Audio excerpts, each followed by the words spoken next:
Friends இன்னைக்கான video என்ன அப்படின்னா நீங்கள் ரொம்ப நாளாக ரொம்ப ஆர்வமாக கேட்ட ஒரு வீடியோ தான். என்ன அப்படின்னா கம்மியான ஹைட்ல இருந்து அதிக அளவு தண்ணியை வந்து பம்ப் பண்ணுற மாதிரியான ஒரு வாட்டர் பம்ப் வந்து பண்ண சொல்லியிருந்தீங்க. அதான் நம்ம இன்னைக்கு வந்து பண்ண போகிறோம். அதுவும் பார்த்தீங்கன்னா ரொம்ப சிம்பிளாக வந்து மேக் பண்ண போகிறோம்.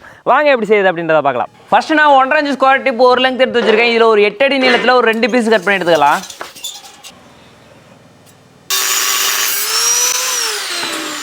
அடுத்ததாக பழைய இரும்பு கட்டிலேருந்து லோட் ஆட்டோட வீல் வந்துட்டு ஒரு 2 நம்பர் எடுத்து வச்சிருக்கேன்.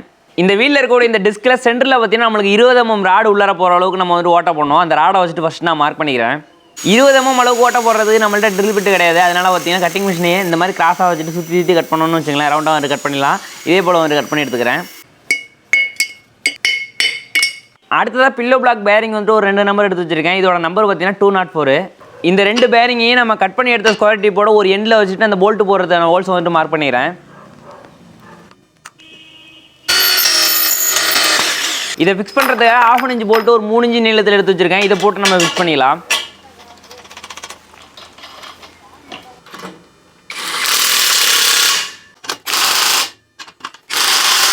ஓகே ஃப்ரெண்ட்ஸ், நம்ம பண்ண போகிற இந்த பம்பு வந்துட்டு பார்த்தீங்கன்னா சோலார் பேனல் வச்சு தான் நம்ம ரன் பண்ண போகிறோம். அதுக்கான சோலார் பேனல் பார்த்தீங்கன்னா நம்மளுக்கு ஒரு லூம் சோலார் சென்ட் பண்ணியிருக்காங்க. அதுவும் என்ன மாதிரியான சோலார் பேனல் அப்படின்னு கேட்டிங்கன்னா ரொம்பவே லேட்டஸ்ட் மாடலான டாப்கான் சோலார் டெக்னாலஜியில் உருவாக்குற super high efficiency solar panel. இதை நான் இப்போ வந்து ஓப்பன் பண்ணி காமிக்கிறேன் பாருங்க.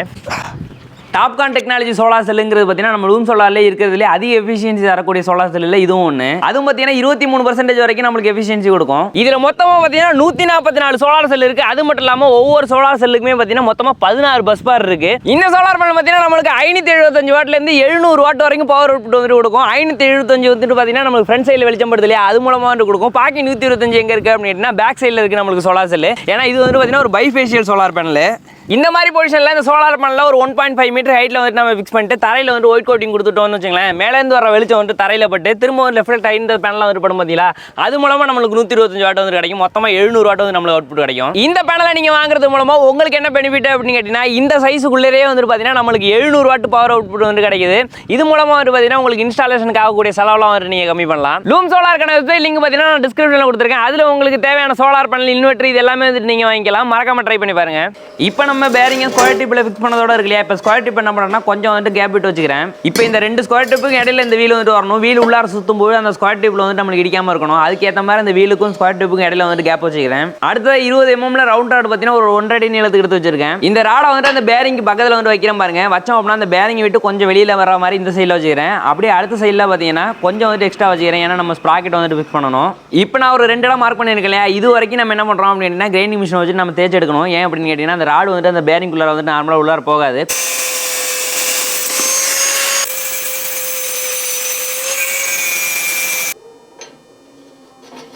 ஓகே ஃப்ரெண்ட்ஸ், இப்போ பார்த்தீங்கன்னா சின்னதாக ஒரு ஸ்டாண்ட் மாதிரி பண்ணி எடுத்து வச்சிருக்கேன். இதுக்கு மேலே அந்த ஸ்கொயர் டிப் 2 தான் எடுத்து வச்சிடலாம். இப்போ நம்ம வீலை ஃபிக்ஸ் பண்ணுறது ஈஸியாக இருக்கும். இப்போ நம்ம ரெடி பண்ணி எடுத்த அந்த ராடை எடுத்து நம்ம வீலில் சென்டரில் ஓட்ட போட்டோம் இல்லையா, அது வழியாக வந்துட்டு மாட்டிக்கிறேன். அப்படியே இந்த ராடை என்ன பண்ணுறோம்னா அந்த 2 பேரிங்லேயும் வந்துட்டு நம்ம கனெக்ட் பண்ணிடலாம். இப்போ இந்த வீல் அந்த ஷாப்டோட கரெக்டான அலைன்மெண்ட்டில் வச்சு நம்ம வெல்டு பண்ணணும். ஃபஸ்ட்டு கரெக்டாக வச்சுக்கிட்டு டாக் வெல்டிங் மட்டும் ஃபஸ்ட்டு வச்சுக்கிறேன். இப்போ நம்ம வீலை சுற்றி பார்த்தோம் அப்படின்னால தெரியும் கரெக்டான அலைன்மெண்ட்டில் இருக்கா இல்லை வேறு எங்கிட்டும் வளைஞ்சு ஓடுதா அப்படின்றது. அதுக்கு ஏற்ற மாதிரி ஹேமரை வச்சு தட்டி கரெக்டான அலைன்மெண்ட்டில் வச்சுட்டு நான் ஃபுல் வெல்டிங் பண்ணிக்கிறேன்.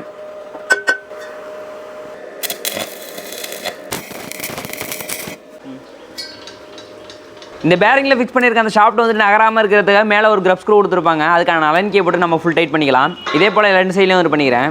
இப்போ நம்ம ஒரு எண்டில் வீலை வந்து எப்படி ஃபிக்ஸ் பண்ணணுமோ அதே போல் இந்த ஸ்கொயர் டிப்போட இன்னொரு எண்ட்லையும் பார்த்தீங்கன்னா இன்னொரு வீல் எடுத்து வச்சிருக்கோம் இல்லையா, அதை வந்துட்டு நம்ம ஃபிக்ஸ் பண்ணிக்கலாம்.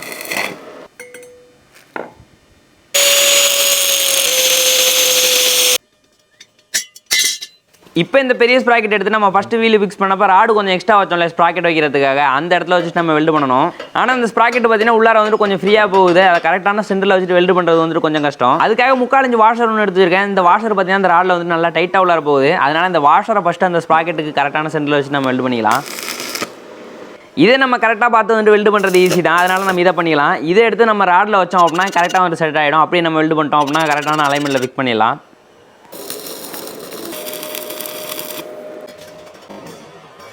அடுத்தது நான் 24 வோல்ட் டிசி மோட்டர் ஒன்று எடுத்து வச்சிருக்கேன். இதை வச்சு தான் நம்மளோட பம்பு வந்து ரன் பண்ண போகிறோம். இந்த மோட்டரை ஃபிக்ஸ் பண்ணுறது ஏற்ற மாதிரி கிளாம் பிளேட் ஒன்று இருக்குது. அந்த கிளாம் பிளேட் அந்த மோட்டருக்கு மேலே வச்சுட்டு அதுக்கான போல்ட்டை போட்டு வந்து நம்ம டைட் பண்ணிக்கலாம்.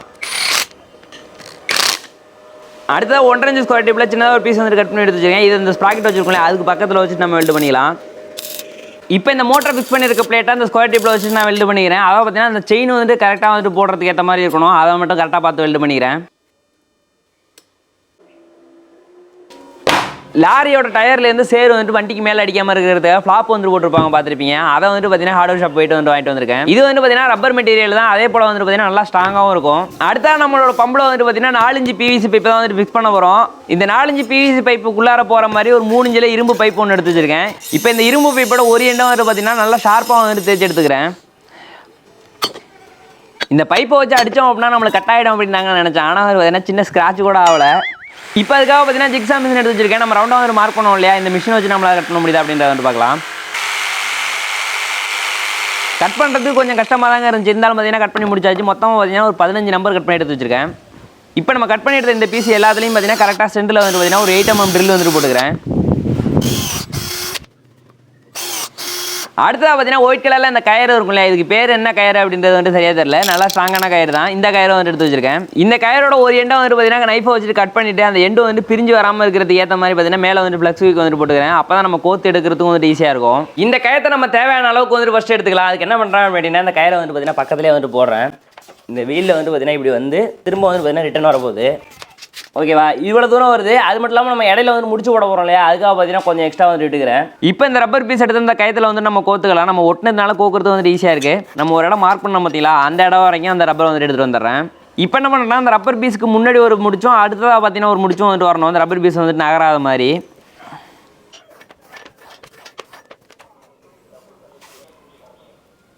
இப்போ இந்த கயத்தில் ஒரு அடி கேப் விட்டு எல்லா ரப்பரையும் இதே போல் வந்துட்டு கட்டிக்கிறேன். இப்போ நம்ம எல்லா ரப்பரையுமே வந்துட்டு கட்டி எடுத்தாச்சு. இந்த கயத்தை வந்துட்டு ஒரு தூணில் வந்துட்டு கட்டிட்டு அந்த கயத்தோட ஒரு எண்டை பிடிச்சி நல்லா வந்துட்டு டைட்டாக வந்துட்டு இழுத்துக்கிறேன். அப்போ தான் இந்த எல்லா முடிச்சும் வந்துட்டு நல்லா இறுகிடும். அப்படி நம்மளுக்கு இப்போ இருக்காமல் போயிடுச்சுன்னா நம்ம பம்பில் கட்டினதுக்கு பிறகு கொஞ்சம் கொஞ்சமாக இறுகி கயிறு லூஸ் ஆகிட்டு இருக்கும். அதனால் இப்போயே பிடிச்சி டைட்டாக இழுத்துக்கலாம். இப்போ இந்த 4 இன்ச் பிவிசி பைப் இந்த 2 வீலுக்கு இடையில இருக்கிற மாதிரி இருந்தால் போதும். அதோட வந்துட்டு நம்ம கட் பண்ணிக்கலாம்.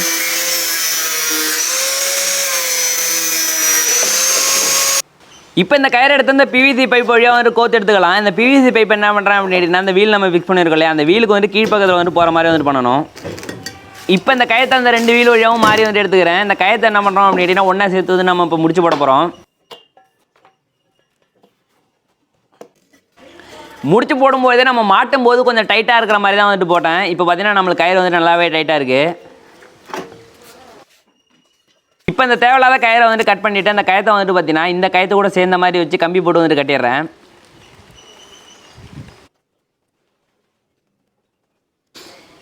இப்போ கீழே வச்சிருக்க பிவிசி பைப்பை நம்ம ஃபிக்ஸ் பண்ணோம் இல்லையா, அதுக்காக பார்த்தீங்கன்னா 2 ஸ்கொயர் டிப் வச்சிருக்கோம் பார்த்தீங்களா, அதுக்கு இடையில வந்துட்டு 2 சப்போர்ட் மாதிரி 2 ஸ்கொயர் டிப் வச்சுட்டு வெல்டு பண்ணிக்கிறேன்.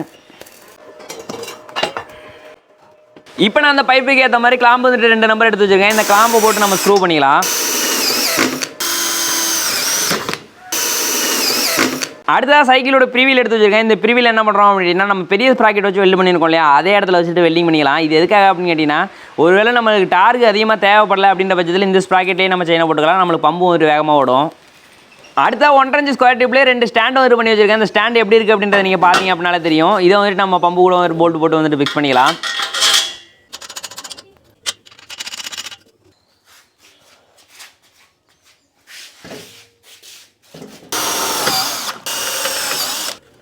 இப்போ நம்மளுக்கு மோட்டர்லேருந்து 2 ஒயர் வருது இல்லையா, அதில் ஒரு ஒயரை நான் சுவிட்ச் கூட கனெக்ட் பண்ணி எடுத்துக்கிறேன். நம்ம மோட்டர் வந்துட்டு சுவிட்சில் ஆன் ஆஃப் பண்ணுற மாதிரி.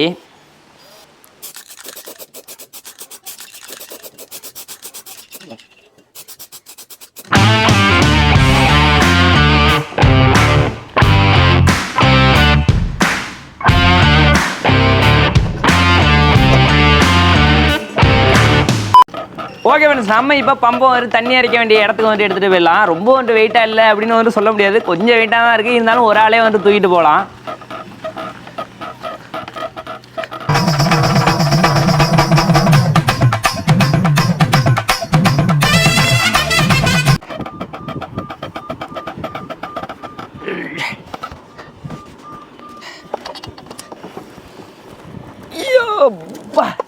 ஓகே ஃப்ரெண்ட்ஸ், நம்ம இப்போ இந்த பம்பை வந்து செக் பண்ண வேண்டிய இடத்துக்கு வந்துட்டு கொண்டு வந்துட்டோம். தண்ணி என்னடா இவ்வளோ கீழே இருக்குது, வயலடா இவ்வளோ பக்கத்தில் இருக்குது அப்படின்னு வந்து நினைக்காதீங்க. இவ்வளோ கீழே தண்ணி இருந்தாலும் நம்ம இந்த தண்ணியை வந்து இறக்கணும் அப்படின்னா ஒரு இன்ஜின் தான் வந்து பயன்படுத்தி ஆகணும். இந்த மாதிரி கம்மியான இடத்துலேருந்து அதிக அளவு பம்ப் பண்ணுற மாதிரி தான் நம்ம அந்த பம்பை வந்து பண்ணியிருக்கோம். எவ்வளோ தண்ணியை வந்து தள்ளுது அப்படின்றத மட்டும் பாருங்கள். இந்த பக்கத்தில் மட்டும் என்ன பண்ணுறோம் அப்படின்னா இந்த பிவிசி பைப் இருக்குல்ல, இந்த பைப்பு வந்து தண்ணிக்குள்ளார வந்துட்டு நனையணும். அந்த மாதிரி வந்து பண்ணிக்கிறேன். நம்மளுக்கு ஸ்குவாட் டியூப் தானே இந்த பக்கத்தில் வச்சுருக்கோம். லைட்டாக அழுத்தணும் அப்படின்னால உள்ளே வந்துட்டு போயிடும். ஓகே ஃப்ரெண்ட்ஸ், ஒரு வழியாக பார்த்தீங்கன்னா அந்த பிவிசி பைப் வந்துட்டு முழுந்த அளவுக்கு வந்துட்டு நம்ம வச்சாச்சுங்க. நம்ம இப்போ சோலார் பேனலுக்கு வந்து வரலாம். இந்த பேனல் வந்து பார்த்தீங்கன்னா நம்மளுக்கு 48 வோல்ட்டு. இதை வந்து நான் செக் பண்ணி காமிக்கிற பாருங்க. ஆனால் நம்மளோட மோட்டர் பார்த்தீங்கன்னா 24 வோல்ட்டில் ஓடணும். அதுக்காக இந்த 48 வோல்ட்டை 24 வோல்ட்டாக கன்வெர்ட் பண்ணுறதுக்காக பார்த்தீங்கன்னா ஒரு டிசி கன்வெர்ட்டர் வந்துட்டு வாங்கியிருக்கேன். இதை வந்து பார்த்தீங்கன்னா ஆன்லைனில் எங்கெங்கேயும் வந்து தேடி பார்த்தா கிடைக்கல. கடைசி வந்து பார்த்தீங்கன்னா ஃப்ரெண்ட்ஸ் இன்ஜினியரிங் என்டர்பிரைசஸ் அப்படின்றவங்கள்ட்ட தான் வாங்கியிருந்தேன். இவங்க கிட்ட ஆட்டோமோட்டிவ் ஸ்பேர் பார்ட்ஸ் எல்லாமே வந்து கிடைக்கும். கான்டாக்ட் நம்பர் கொடுக்குறேன், தேவைப்படுச்சுன்னா கான்டாக்ட் பண்ணுவாங்க. இப்போ நான் 2.5 ஒயர் வந்துட்டு ஒரு 2 நம்பர் எடுத்து வச்சுருக்கேன். சோலார் பேனல்லேருந்து கனெக்ட் பண்ணி நம்ம மோட்டர் இருக்க இடத்துக்கு வந்து எடுத்துகிட்டு போயிடலாம். இந்த கன்வெர்ட்டரில் நம்மளுக்கு இன்புட் அப்படின்னு சொல்லிட்டு 2 ஒயர் கொடுத்துருக்காங்களே, அதில் நம்ம சோலார் பேனல்லேருந்து வரக்கூடிய பாசிட்டிவ் நெகட்டிவ் ஒயரை வந்து கனெக்ட் பண்ணிக்கலாம். இப்போ நான் வோல்டேஜை செக் பண்ணி காமிக்கிற பாருங்க. நம்மளுக்கு சோலார்லேருந்து வரக்கூடிய பார்த்தீங்கன்னா 48 வோல்ட் கிட்ட வருது. அதுவே கன்வெர்ட்டரோட அவுட்புட் ஒயர் இருக்கு இல்லையா, அதில் வந்துட்டு வைக்கிற பாருங்க நம்மளுக்கு 24 வோல்ட் கரெக்டாக வருது. இந்த கன்வெர்ட்டர் பார்த்தீங்கன்னா நம்மளுக்கு 24 வோல்ட்டில் 10 ஆம்ஸ் வரைக்கும் சப்போர்ட் பண்ணுவோம். நம்மளோட மோட்டரும் பார்த்தீங்கன்னா 10 ஆம்ஸ் தான் ரேட்டிங், அதனால் எந்த பிரச்சனையும் கிடையாது. இப்போ மோட்டர்லேருந்து வரக்கூடிய ஒயரை நம்ம சுவிட்ச் கூட கனெக்ட் பண்ணி நம்ம வெளியில் எடுத்துருந்தோம் இல்லையா, அந்த ஒயரை அந்த கண்ட்ரோலரோட அவுட்புட் ஒயரில் வந்து நம்ம கனெக்ட் பண்ணிக்கலாம். ஓகே ஃப்ரெண்ட்ஸ், நம்மளோட பம்புக்கான மொத்த ஒர்க்குமே பார்த்தீங்கன்னா இப்போ வந்து கம்ப்ளீட் ஆகிடுச்சு. நம்ம இப்போ பார்த்தீங்கன்னா நம்மளோட பம்பை வந்து ஆன் பண்ணி பார்க்க போகிறோம். ரொம்ப வந்து ஆர்வமாக இருக்கேன். நான் இப்போ தான் ஃபஸ்ட் டைம் வந்து பார்க்க போகிறேன் என்ன நடக்குது அப்படின்றது. ஓகே, ரெடியாக இருக்கீங்களா? போட்டுறோம் வந்து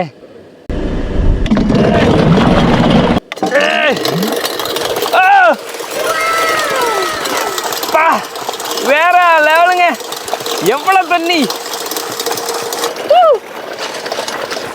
என்ன சொல்கிறது அப்படின்னே தெரியலங்க. நாங்கள் நினைத்த அளவுக்கு பார்த்தீங்கன்னா தண்ணி பார்த்தீங்கன்னா அடித்து அள்ளி வீசிக்கிட்டு இருக்கு. கிட்டத்தட்ட பார்த்தீங்கன்னா ஒரு 2 கட்சி பம்பு இருந்தால் கூட இந்த அளவுக்கு தண்ணி எடுக்க முடியாது. அதை தாண்டி வந்துகிட்டு இருக்கு அப்படின்னு தான் நான் நினைக்கிறேன். நீங்கள் என்ன நினைக்கிறீங்க அப்படின்றத மறக்காமல் சொல்லிடுங்க.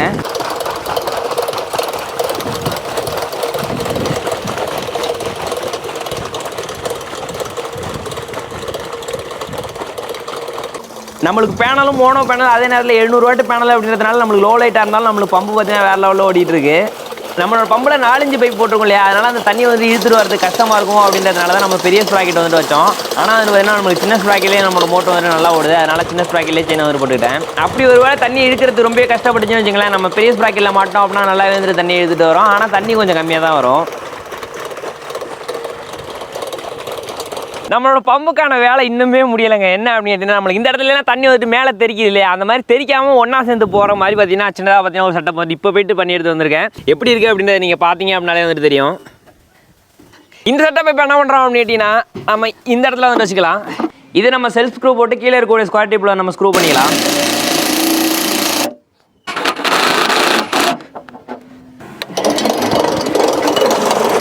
அப்பா இப்போ பாருங்க, நம்மளுக்கு தெளிவாக தெரியும் எவ்வளோ தண்ணி வருது அப்படின்றத பாருங்க.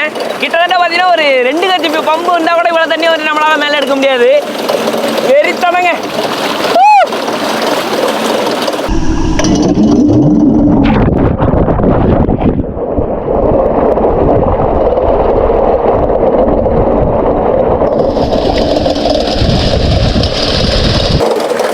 இந்த கண்ட்ரோலர் மேலெல்லாம் தண்ணி வந்துட்டு பட்டிட்டு இருக்கு. இருந்தாலும் இது வந்து வாட்டர் ப்ரூஃப் தான், அதனால வந்து நம்ம வந்து கவலைப்பட தேவையில்லை. அதே நேரத்தில் இந்த மோட்டருக்கு பார்த்தீங்கன்னா மோட்டருக்கு மேலேயும் வந்து நம்மளுக்கு தண்ணி தெளிக்கலாம். தண்ணிக்குள்ளே முழுந்தால் தான் பிரச்சனை. அதனால மோட்டரை பற்றி நம்ம கவலைப்பட தேவையில்லை.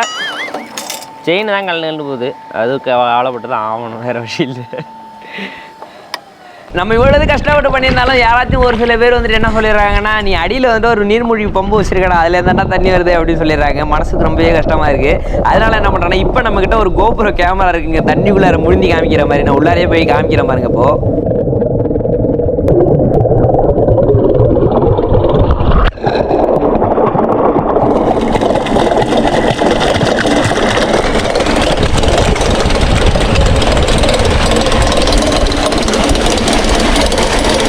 நம்ம இப்போ தண்ணி அரைச்சிட்டு இருக்கோம்ல, இந்த இடத்த நம்ம சுற்றி பார்த்தாலும் எந்த இடத்துலையுமே கரண்ட் எடுக்கிறதுக்கான வழியே வந்துட்டு கிடையாது. அப்படியே வந்துட்டு போஸ்ட் மரம் தெரிஞ்சாலும் அதில் வந்துட்டு பார்த்தீங்கன்னா நம்மளுக்கு ஹச்சிட் லைன் தான் வந்துட்டு போயிட்டு இருக்கு. இந்த மாதிரி இடத்துல நம்ம ஒரு சோலார் பேனலை வச்சுட்டு நம்ம தண்ணி அரைக்கிறோம் அப்படின்றத நினைக்கும் போதே பார்த்தீங்கன்னா ரொம்பவே வந்துட்டு சந்தோஷமாக தான் இருக்குது. இந்த 4-5 பைப் போட்டுக்கோல, அந்த பைப் ஃபுல்லாக வந்துட்டு நம்மளுக்கு தண்ணி வந்து டெலிவரி ஆகிட்டு இருக்கு. நீங்களே வந்துட்டு பார்க்குறீங்க. அப்படின்னா எவ்வளோ தண்ணி வெளியில் வரும் அப்படின்றத வந்துட்டு பாருங்கள். ஓகே ஃப்ரெண்ட்ஸ், இந்த வீடியோ உங்களுக்கு பிடிச்சிருந்துச்சுன்னா வீடியோக்கு மறக்காம ஒரு லைக் கொடுத்துருங்க. அது மட்டும் இல்லாமல் இந்த வீடியோ பற்றி என்ன நினைக்கிறீங்க அப்படின்றத மறக்காம வந்துட்டு கமெண்ட்டில் சொல்லிவிட்டே போயிடுங்க. எல்லா வாட்டியும் சொல்லுவீங்க இல்லையா, அதே போல் இந்த வீடியோக்கும் சொல்லிவிடுங்க. ஏன்னா உங்களோட கமெண்ட் படிக்கிறதுக்கு நான் வந்து வெயிட் பண்ணிட்டு இருப்பேன். அந்த கமெண்ட்டை படிக்கிறதுல எனக்கு ஒரு சந்தோஷம். அது மட்டும் இல்லாமல் இந்த பம்பு வந்துட்டு ஒரு எத்தனை ஹெச்பி மோட்டர் இருந்தால் அந்த தண்ணியை வந்துட்டு இறக்கலாம், அதுக்கு வந்துட்டு இது வந்துட்டு ஒருத்து இல்லை அந்த மாதிரி நீங்கள் நினைக்கிறத வந்துட்டு மறக்காம கமெண்ட்டில் சொல்லிடுங்க.